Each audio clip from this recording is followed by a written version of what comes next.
South Kolkata পরশমণি special educator এবং vocational instructor রেখা রয়। আর ওকে হচ্ছে south Kolkata পরশমণি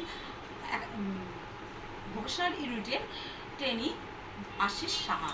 ও আমাদের ওখানে অনেক রকমের ভোকেশনাল কাজকর্ম করা হয় এবং সুতোরও কাজ করা হয়, সেলাই করা হয়।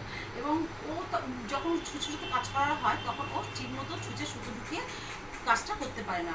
সেই জন্য আমরা সলিউশন হিসেবে কী করেছি না, একটা সরু তারকে ফোল্ড করে বাড়িতে পুরনো যে জামার বোতাম আছে সেটাকে আমরা গ্লু দিয়ে আটকে দিয়েছি। তার ফলে কী হবে না, ও জিনিসটাকে ভালো করে ধরে এই তারটা ছুঁচের মুখের ভেতরে, ছুঁচের এই ফুটোটার ভেতরে ঢুকাবে এবং তার মধ্যে সুতো জড়িয়ে টান দিলে সহজে ছুঁচে সুতো বাড়ানো হয়ে যাবে।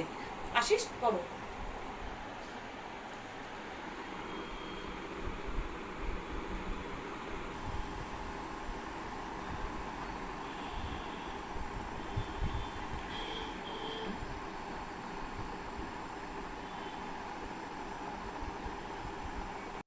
Break Free Solutions brought to you by EI Labs and Project Discovery.